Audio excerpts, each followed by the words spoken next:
ধৈর্য তো অনেক ধরলাম, কি লাভটা হয়েছে? ধৈর্য তো অনেক ধরলাম, কি আমার উপকার হয়েছে?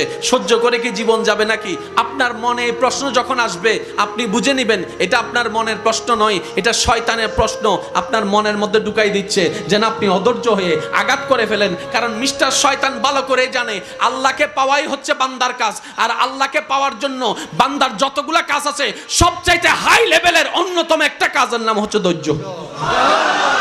তো ধৈর্য দিলে তো আরো আপনাকে কাছে টেনে নিবে, ইতে তো ফেটরার।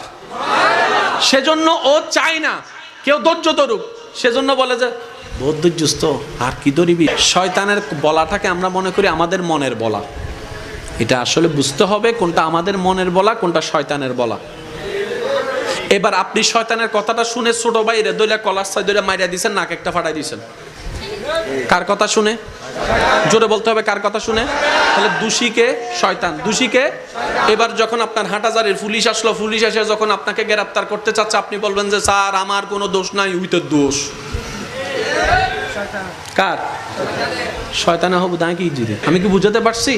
ঠিক একই ক্যারেক্টারটা শয়তান হাসরের ময়দানেও করবে। আমরা যখন বলবো আল্লাহ নামাজ শয়তানে পড়তে দেয় নাই, শয়তান ডাইরেক্ট উল্টে যাবে। আমি কি বুঝাতে পারছি আমার যুবক ভাইদেরকে কথা? ও একটা দোষও নিবে না, ও বলবে যে আল্লাহ ও আমার কথা শুনবে কেন? তুমি না খাওয়া, ও তো তোমার কথা শোনা দরকার ছিল, আমি তো ওরে খাওয়াই না, ও আমার কথা শুনলো কেন? ডাইরেক্ট পোল্টি মারবে। তো যে পোল্টি মারবে তার দলে যাওয়ার কোনো দরকার। সেজন্য মনে রাখবেন, যেখানেই আপনার বিপদ আসবে মনে রাখবেন ধৈর্য ধরার নিয়ামত আল্লাহ আপনাকে দিচ্ছে। কেন? আল্লাহ আপনাকে গুনাহ মাফ করাতে চাচ্ছে, আল্লাহ আপনাকে জান্নাত দিতে চাচ্ছে, আল্লাহ আপনাকে কাছে টানতে চাচ্ছে।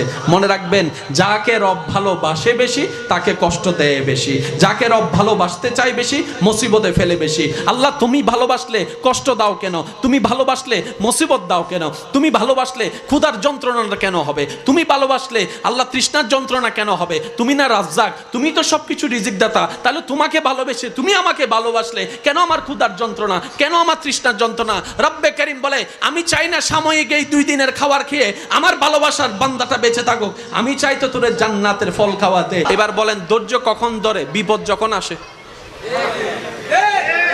ধৈর্য কখন ধরে?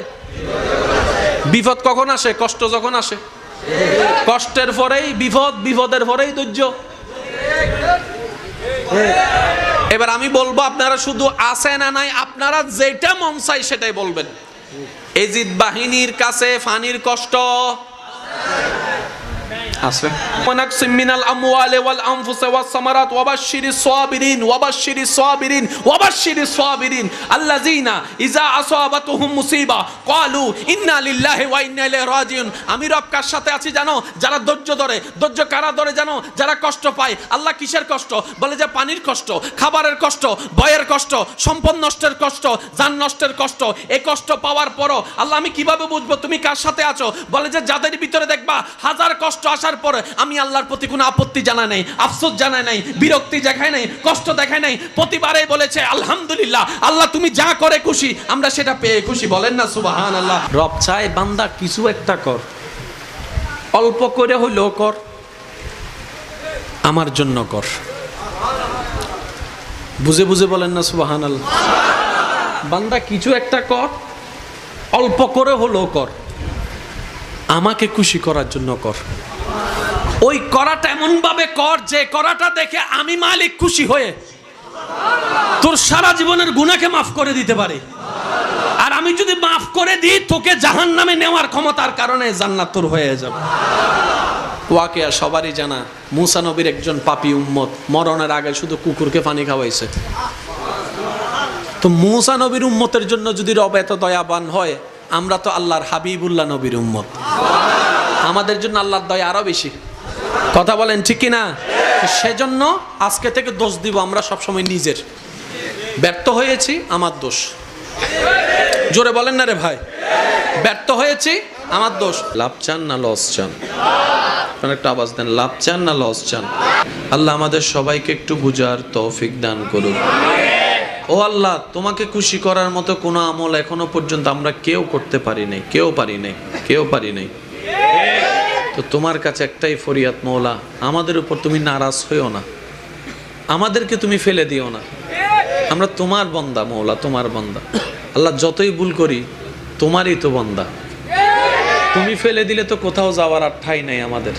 আল্লাহ আজকের এই মাহফিল থেকে আমাদেরকে তোমার প্রিয় বান্দা হওয়ার জন্য, দুনিয়া এবং আখেরাতে জিতার জন্য যা যা গুণ অর্জন করা দরকার আমাদের সবার ভিতরে সেই গুণগুলো তুমি দয়া করে দান করে দাও। আমিনের আওয়াজ আর একটু বড় হলে সুন্দর হতো। আল্লাহ তোমার প্রিয় বান্দা হিসেবে আমাদেরকে কবুল করে নাও।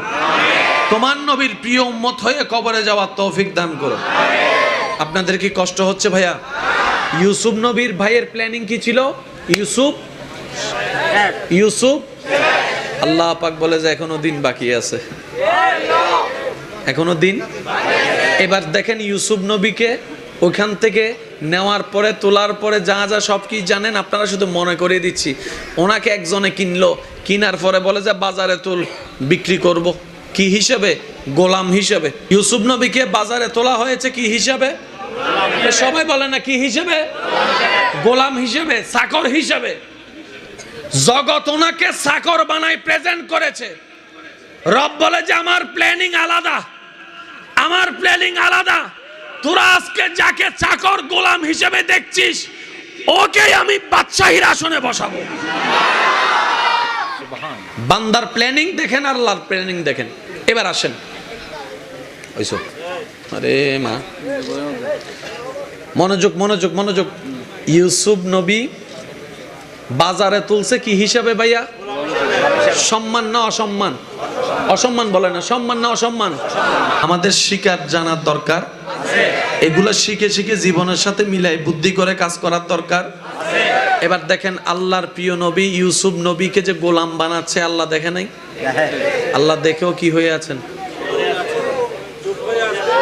আল্লাহ চুপ হয়ে থাকা মানে আল্লাহ আপনার সাথে নাই নয়, আছে। আপনার দুশমনকে একটু সময় দিচ্ছে যে ফিরে আসার জন্য। ফেরাউন যখন বলছে আমি আল্লাহ, আল্লাহ শুনছে, সাথে সাথে গার মটকায় দিতে পারতো। আল্লাহ বলে যে না, আজকে যদি তাকে সাথে সাথে সাদা দিই, সে হাসরের ময়দানে আমারে বলবে আল্লাহ আমি তো ভুল করছিলাম, তুমি তো আমাকে ফিরে আসার জন্য সময় দাও নাই, টাইম দাও নাই।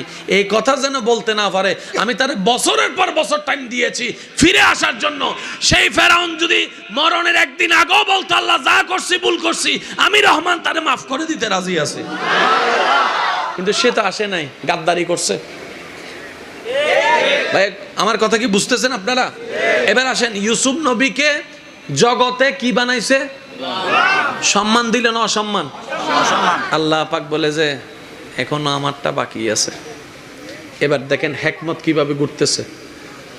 ওই বাজারে যতগুলা গোলাম, মানে তো বুঝতে পারছেন, মানে তৎকালীন সময়ে মানুষ কেনা বেচা হতো মানে টাকার বিনিময়ে। এটা বলতো তো অসুন্দর, যেটা আমাদের নবী এসে একদম বন্ধ করে দিয়েছেন। সুবহানাল্লাহ।